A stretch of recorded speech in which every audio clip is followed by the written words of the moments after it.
Click the link down in the description to Instant Gaming to get yourself some amazing discounts on some amazing games. So what is going on, guys? My name is Zero and welcome back to another Battle for Neighborville video here today on the channel. Today, the servers are down. We're getting the brand new update and we're getting a lot of content. We're getting 4v4 Battle Arena. We're getting Town Center Zombies. We're getting the Lawn of Doom festivals. We're getting Ops Phase 2. We're getting character balancing. We're getting a lot of stuff in this update. So if you guys are new to the channel and you haven't subscribed, make sure you do subscribe because I'm going to be covering it all here on the channel. But today, we're actually going to be diving into the patch notes and also some little sneak previews of some things coming to the game. So here we are on the Plants vs. Zombies website. I will leave this link down in the description if you guys want to go and read it for yourself. But it says, hello founding neighbors, it's been a fun ride recently with all the founding neighbors, those who purchased the Founders Edition. If you guys haven't purchased the Founders Edition, you cannot do so anymore. You're going to have to pre-order the game and you're going to have to wait till October the 18th. So if you haven't got it yet, you're going to need to wait a few more weeks. So we're in the 5th week of dropping content due to the founders during the founders program, so don't forget to keep playing. While the Founders Edition is now unavailable to those who haven't picked it up yet, like I just said, launch is here just around the corner on October the 18th. Before the wackiest Plants on Zombie conflict blooms everywhere though, we want to take a few moments to say thanks and detail all that we've unveiled, tweaked and twisted with the latest updates. And we wanted to give a giant thanks to all those who took part as a founding neighbor. Your help and support not only drives us, but helps us in making Battle for Neighborville I can't speak today. Now, let's dig into the details. So these are the key features that we've got today. We've got Town Center Zombies, 4 vs 4 Battle Arena game mode, Lawn of Doom Festival and prize map, and they've also enabled daily, weekly, and character challenges. So that's going to be interesting. Can't wait to dive into that. Here are the full patch notes that we have. Now, there isn't as much character balancing in here as I would have hoped for. But we have things added to characters. This necessarily here isn't character balancing, it's just different things to characters. So they've added a friend or foe outline to better communicate enemies to players, and that's toggleable in the settings. They've added a signature sound to burrowing chompers to alert nearby zombies of their presence. Players will now have a more audible cue for when you're being chased by a burrowed chomper, so you're going to be able to avoid that a little bit easier. They've improved the chomper run landing animating to reduce stretching. They've added bullet drag to allow faster speeds from projectiles at launch and slow down projectiles as they get to max range. So if you're shooting from a distance, the projectile's gonna slow down over time.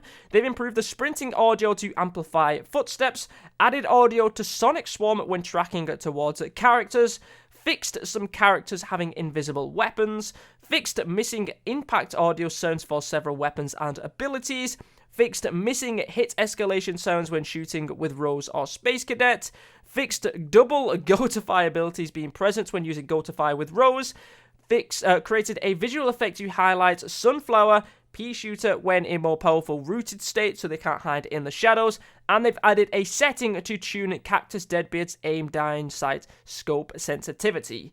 Now we get onto the character balance, which actually isn't any different to what they announced to us before. I honestly expected some more character balancing. I expected Sunflower's rate of fire to be increased. I expected Super Brain's charged up kind of attack to be nerfed. I expected Space Cadet's Crater Maker to be nerfed, but we haven't got any of that just yet. But we do have character balancing to Nightcap with the Spore Strike, which is her primary weapon. They've slowed down over distance, so her main projectile will decelerate. Shadow Sneak, they've increased the delay of other abilities when leaving Shadow Sneak, so you can't use your abilities frequently. And they've also refreshed time lengthened to reduce escape capability. So the cooldown for Shadow Sneak has been increased as well. Fung Fu, they've added a flask visual effect when activating for better visual tell, so you know when it's actually going on. The total damage has been reduced to be more of a finisher. They've reduced Fung Fu radius as well, and they've also increased the delay of using other abilities after leaving Fung Fu. With Colonel Con, they've increased his rate of fire and increased his bullet speed. With his butter beacon, they've increased the throw distance, so you can throw it further for better usability. Huskop has had a increased launch distance to improve movement capabilities. With Oak and Acorn, the Super Sap Track, they've increased the detonation time to improve visual tell. Invoke Oak, which I think is when you're calling in the Oak, they've increased the time it takes to call in the Oak, and they've also stopped health regeneration while you're calling in the Oak as well. And then when you're ejecting from the Oak, they've reduced the launch height so Acorn doesn't get lost as easily, so you don't jump up as high, and they've also put the Invoke Oak on a refresh timer, so Acorn can't jump out of the Oak, run away, quickly call it in again. There is going to be a cooldown as well. With the Soldier, they've increased the rate of fire and damage, and also increased the bullet speed, so he's going to be more effective. Super Stink Cloud has a bigger throw distance, kind of like the Butter Beacon, so that you can throw it further and then block sight a little bit easier. And Rocket Jump has had improved responsiveness, so that it feels more responsive. All-Star has had increased damage, increased bullet speed as well, and the Imp Hunt has had a reduced fuse, so it's going to blow up a little bit quicker. And we have had some more changes to just overall some characters as well. So Rose, Arcane Enigma, they've cut off some of the animations, so you activate the ability quicker. Colonel Khan's Shook Shot delay has been removed. Pea Shooter's delay has been removed when exiting P Gatling. Snapdragon has had his Blue Blazes ability improved. It's improved speed and tracking. Citron's Ian Peach has been improved, like his trajectory and speed. Electric Slide detonation audio has been improved when you're detonating the tornado, and the Scientist has had improvements to weapon animations for activating heal mode. So those are all the character balancing changes that we've had. We've also had some UI changes as well, which is like what you see on screen. So they've added character class info to reward pop-up for better context of who the reward's for. So if you get a hat and you can't see who it's for, it'll say it's for the Imp or it's for the Foot Soldier. They've also added the ability to skip reward presentation for Rewardatron to speed things up. So if you don't want to see that spinning animation every time, it seems like you can skip that. They've added improvements to the reward images for customization items. We'll have to see what that's all about. They fixed issues where incorrect expression was being displayed. They fixed an issue with expression ellipses appearing over the player head and unable to clear it. I have had that before. And they've also fixed some issues with equipping upgrades. I don't know what those issues are.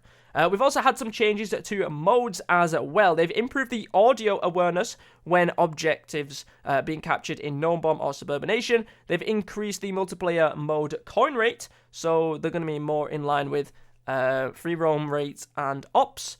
With free roam, so you get more multiplayer coins when you play multiplayer. With the ops modes, Garden Ops and Graveyard Ops, they've completed retuning. They've done a complete retuning of op waves and pacing. They've shortened the time it takes to complete each wave. They've fixed some issues with the AI navigation, so that's good. And they've added elite boss waves, which is something I'm very interested to check out. With Turf Takeover, they've tuned the objective time, they've tweaked some spawn positions, and they've tweaked the minigames as well. For the free roam regions, one of my favourite parts of the game, the collected gnome races now show up as ghosted ones once complete. They've adjusted the difficulty in several quests, like gnome challenges and bounty hunts, and things like that. They've improved the compass navigation in a few oddball areas. Chest reward pop-ups now prioritize over level up. So let's say you open a chest, but that levels you up. It shows the level up pop-up first before the what you get in the chest. So you might be like, did I get anything from the chest? And then the reward pops up. So they prioritize the chest reward pop-ups over the level. They've also fixed some exploits in regions related to using key items in split screen. They've fixed some issues with medal awards, like the Bird's Nest one. They've fixed some NIS issues. I don't know what that is. They've adjusted the XP earn rate in battle chest events, so I'm assuming they've lowered that. And they've improved the visual effects for mouse flies for improved readability, so you'll be able to see where the mouse flies are going. And they've also turned on the difficulty of some of the harder battle chest challenges, so those should be a little bit easier. They've done some stability improvements as well. They've made improvements to split screen stability. They've made netcode improvements, reducing the bandwidth AI was taking in free roam regions. And they've made general improvements to online connectivity. So hopefully there's going to be a lot less lag in the game. And then to finish it off, we've had some things for PC. They've added support for toggleable anti-aliasing in settings. I don't know what that is. They've added HDR support, allowing players to enable or disable it in settings. And they've added video settings for cloth as well as volumetrics. So those are all the changes we've had in this update, but we're not done yet. We're not done. We have some other little sneak previews over here as well. So we actually have some information on what's coming on the update. We have Battle Arena here. When just though you thought you couldn't use battle again, in a way it was going to change the whole definition of the word, we are proud to introduce Battle Arena. What is it? Glad you asked. It's a new 4 versus 4 round-based elimination, no holds barred, obstacles of destruction mode, and the team that wins the most rounds wins. It all happens in Neighborville's local recreation center, better known as the most fun name we could think of, the Thunderdome, which by day is used for humans for smorgasball games, that being Neighborville's favorite sport, but at night when the humans and the zombie desires brains are in bed, the plants and zombies take the Thunderdome over. Welcome to Battle Arena. And then we get the prize map here, and we actually have some sneak previews of the prize map. So this is like the battle pass. You can kind of choose the route you want to go. So on a previous page, you could probably go up to the top here, and then you can head this way to get this corn hat here. But look, we have a bunch of things we can actually check out here. If I zoom in, here we have a tombstone. We have another tombstone here. 25,000 coins, some punches, a legendary corn hat, and a legendary Super Brains costume here as well. So to get this costume, you need to make your way down this route. To get this legendary hat, you need to make your way down this route. But then we also have something, so a little bit of the information here as well. So at the end of the prize map, you will get the Super Brains costume, which is called the Super Scarab costume. And if you get halfway through this this prize map, you will get Doom Rose, which is a costume for Rose as well. I kind of wish we would have got a few more costumes than just 2. It seems like we're just getting 2. Kind of wish we would have got more, and I really wish we would have got Vampire Flower and Count Chompula. Those would have been some great costumes to add to this Lord of Doom prize map. Unfortunately, we haven't got them yet. Maybe we'll get them in the future. We'll have to wait and see. But you can visit Wingding near the multiplayer portal. He's in a tent to view the Lord of Doom prize map. And I will be showing off the whole prize map later today on the channel.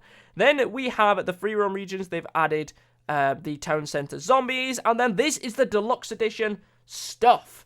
This is the deluxe edition right here. So I've kind of shown off this deluxe edition. I've shown most of the stuff off, but there's actually one more thing which is going to be added to it. So if you get the deluxe edition, which is an upgrade for $10, you're going to get the chickpea costume for the pea shooter, the Judge Z costume for the 80s action hero, 5 emojis, but you're also going to get yourself a digital comic as well. So if you want a digital comic and you want to read it, you are going to get that in the deluxe upgrade as well. And that's all the information we did get in this update so far. But the servers are down right now. I will be covering some of the content once it does go live on the channel, so make sure you guys do stick around, check it out, turn on the notifications if you have not done so already. But I'm gonna leave you with a few seconds just to take a look at this final page of the prize map. Hopefully you did enjoy today's video. If you did, make sure you drop a like down below. Thank you very much for watching. My name is Zero, and I will catch you all in another video.